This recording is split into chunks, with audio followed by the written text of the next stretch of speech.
The Heart and the Hardware. In the hollow of the great oak, Teacher Paw adjusted her spectacles. The morning sun filtered through the leaves, dappling her desk with light. She was a teacher who loved questions more than answers, and today she had a very big question to share. "Class," she announced, "today we shall learn about the world of gears and the magic of machines."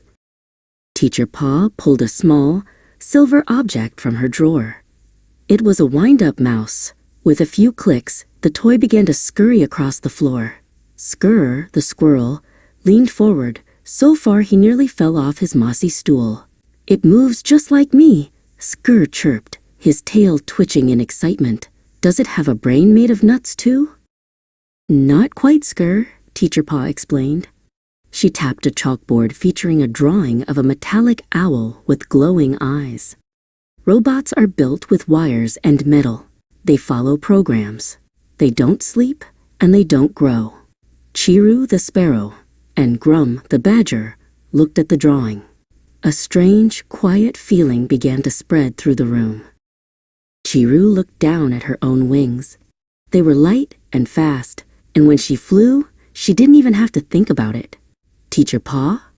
Chiru whispered, her voice trembling like a leaf. "What if I am a robot too? My wings move so perfectly. Maybe I have tiny gears under my feathers that I just can't see." Grum looked at his heavy, powerful paws. He could dig a tunnel faster than anyone in the forest. "I move like a machine," he grumbled softly. "I dig, and I never seem to get tired until the job is done. Am I a bulldozer in a badger suit? Is my tummy full of batteries instead of berries?" Skr joined in, jumping from his stool to a nearby branch. "And I have a tail that keeps me balanced. It's like a gyro thingy." He did a quick flip and landed perfectly. But instead of feeling proud, he looked worried. "Do I have a computer in my head telling me how to land? Am I just a very fuzzy remote control toy?" Teacher Paw walked over to Chiru and held out her paw. The little sparrow landed gently. "Listen closely, Chiru," Teacher Paw said. She placed her soft paw against the sparrow's tiny chest. "Do you feel that? It isn't the steady tick-tick-tick of a clock. It is the rhythmic thump-thump-thump of a heart that feels joy and fear." She then turned to Grum, who was still poking his belly. "Grum," she said with a smile, "a machine does exactly what it is told. But this morning, you brought me a bluebell just because you thought it looked pretty. A robot doesn't care about the color of a flower. Only a living soul finds beauty in the world." Suddenly, Skr tried to jump back to his stool, but he tripped over a stray acorn and landed in a heap of giggles. Chiru chirped with laughter, and even Grum chuckled. "See?" Teacher Paw laughed. "A robot doesn't make silly mistakes because it's excited. And a robot definitely doesn't find a tumble funny." The students felt much better. They realized that while machines are clever and helpful, they are different from the breathing, dreaming world of the forest. Teacher Paw closed her book as the school bell rang. "We may have parts that work like machines," she said, "but we are the ones who decide where those parts will take us today."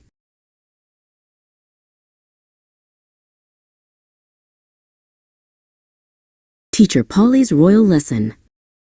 In the heart of the Greenleaf Woods lived a very kind bear named Teacher Polly. He wore a pair of tiny spectacles on his nose and a soft blue vest. Every morning, he gathered his students under the great oak tree. Today, he was showing Sasha the squirrel how to count shiny brown acorns. Sasha twitched her nose and listened carefully to every word. One sunny afternoon, while the students were napping, Teacher Polly went for a stroll by the sparkling stream. There, he met a beautiful lady wearing a dress as gold as the sun and a crown that twinkled. It was Princess Aurelia. She was sitting by the water, looking at the dragonflies. Teacher Polly bowed politely, and the princess smiled warmly at him. Teacher Polly and Princess Aurelia sat together and talked for a long time. He told her all about his wonderful students. He spoke of Pippin the bird, who sang the sweetest songs, and Barnaby the rabbit, who could hop higher than any bush. The princess listened with a glow in her eyes, wishing she could meet such clever little friends. The next morning, Teacher Polly told his class about the kind princess. The students were so excited that they decided to go on a special field trip to the palace grounds. Pippin the bird flew ahead, chirping a happy tune, while Barnaby the rabbit led the way through the tall grass toward the distant white towers. When they reached the palace, the gardens were filled with colorful roses and splashing fountains. Sasha the squirrel scampered up a marble statue, and Barnaby did a giant leap over a flower bed. They had never seen such a beautiful place before. They thought the palace was a giant playground made just for them.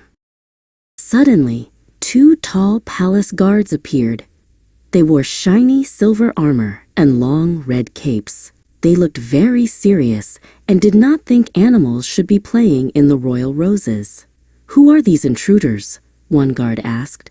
They gently but firmly caught the students to take them inside the palace. Barnaby the rabbit was very brave as he was carried into the great hall. The guards walked across the shiny floors, their boots making loud clomp-clomp sounds. Barnaby looked around at the tall ceilings and the long red carpet, wondering where they were being taken. The guards brought the animals before the throne. When Princess Aurelia saw them, her face lit up with a giant smile. "Oh, I know who you are," she cried, clapping her hands. She stepped down from her throne and knelt on the floor so she could be closer to her new visitors. Sasha the squirrel felt very safe and stepped forward. The princess spent the whole afternoon talking with the students. Pippin the bird flew down and landed right on her shoulder, whistling a melody Teacher Polly had taught him. The princess laughed and told them how much she had heard about their adventures. She thought they were the most charming guests the palace had ever seen. Just then, Teacher Polly arrived at the palace gates to find his class. The princess invited everyone to stay for a grand garden party. There were plates of sweet berries for the birds and crunchy carrots for the rabbits. From that day on, Teacher Polly and his students were the princess's very best friends and her most special royal guests.